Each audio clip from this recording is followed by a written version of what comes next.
Okay, I get this a lot, but you know when somebody tries to tell you what your experience is? Like, oh, you need to heal this. Like unsolicited, just coming in your comments or DMing you or something like, hey, I think I know what you need. You need to do this. Because I've been where you are before and I can see it clearly that you don't know what you're talking about.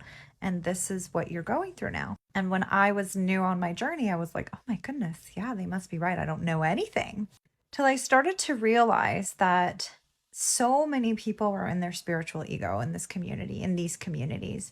And because I was new, it's like they could feel I was new, so they could sort of assert themselves over me. And I always remind people who are new on the journey that take everything with a grain of salt. Everything is something to be learned from. Somebody could have a perspective that's different from yours. Stay objective about it, stay open about it. Because when people tell you that your experience is wrong or that you are perceiving it wrong, oh, no, no, you're not actually experiencing that. Or I went through that before and this is how it turned out for me. So it couldn't possibly be different for you. You know right away that those people are operating from spiritual ego. And it's because they've already created a hierarchy in their mind where they attach themselves to a label, attach themselves to an experience, and thought of themselves as above other people in that experience, and then that experience burned and crashed to the ground. And we're like, oh, well, mine burned and crashed to the ground, so yours absolutely will burn and crash to the ground. And all of it is a lie. Not maybe considering that it was wrong for me, but it might still be right for other people.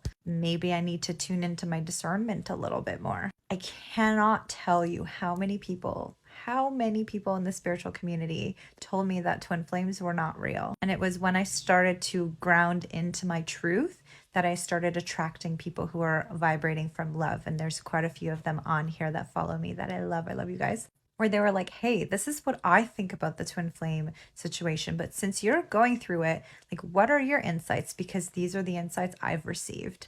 No triggering, no freaking out, and a two-way healthy conversation where they were like, wow, that makes me see things differently because that's not my realm of expertise. And I love to talk about these things. And those people were vibrating in love, and I could feel it because they were open, they were accepting that something may not have resonated with them because it's not part of their journey, and that's okay. And they own that they're not going to have information on every single thing from spirit because not everything is aligned with the group that they're supposed to teach and the information they're supposed to provide. But because it's a trending term, a lot of people in the community are thinking about the views and they're thinking about the topic, gaining them traction rather than, being accepting that they're not an expert in the realm. They don't understand the journey and they'll just post anything about it just to get those views.